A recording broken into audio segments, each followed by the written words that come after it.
the myriad reasons how humans have ended up in the shitty situation that we currently find ourselves in, like fighting about whether or not men are toxic, blowing people up because God told you to, shutting down the government because of an attack on the U.S.'s southern border that doesn't exist. One of the reasons is because we're so desperate to belong to a group and to then shun people who we don't think belong to that group. It's us versus them. We are upstanding civilized Americans and they hate our superior way of life. You get the idea. A lot of psychological research has explored just how far humans will go to be part of a group, like whether we'll lie or cheat or steal or just change our opinions based upon what our supposed peers are doing. But a recent study really took this one to the next level. And guys, if this one survives replication, which, as we know, almost half of all psychological science does not, so bear that in mind. But if it does, evolution really has a lot to answer for. Like, we're at least one of the top 3 smartest species on the planet. And yet, at times, we are just so stupid. Scientists and philosophers have wondered for a while now why we decide to go along with social norms, with the common sense answer being because they're good for us. That could mean they're good for us because the action itself is good, like washing your hands after you use the bathroom.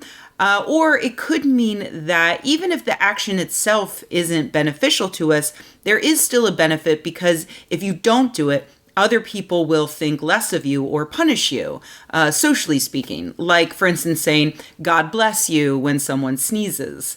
But by using the scientific method, we often find that common sense answers are actually completely wrong. And so some researchers decided to test whether or not people would follow social norms, even if those norms had zero benefit to them.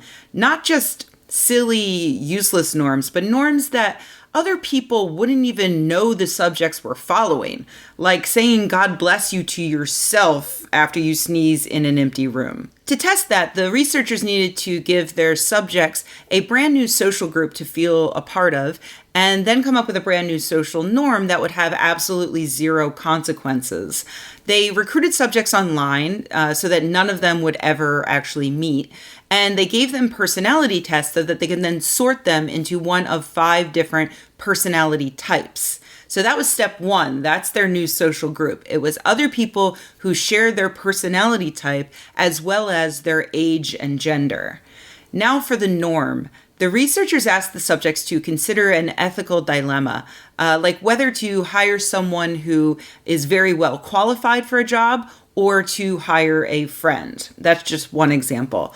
The researchers then lied to the subjects, telling them that there were previous studies and that the previous subjects in their social group had been randomly assigned to consider hiring the friend.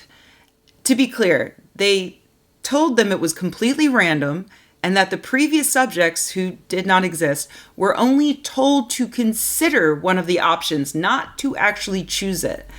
Despite how ridiculously weak that is, people were significantly more likely to choose the option that they were told other people in their social group were told to consider. Even though they would never meet anyone in that social group, even though choosing either option would have zero effect on their lives, and even though the other members of their social group had only considered that option, subjects still tended to pick that option. And this held true whether it was to hire the friend or to hire the qualified person, and it held true for other ethical dilemmas. That's how incredibly stupid and easily manipulated humans are. We are. You and I are. That's us. We're human. And, just to make it clear, I joked about replication earlier, but the researchers did work hard to make sure that this was a valid result. They switched up the wording. They kicked out subjects who didn't understand the test.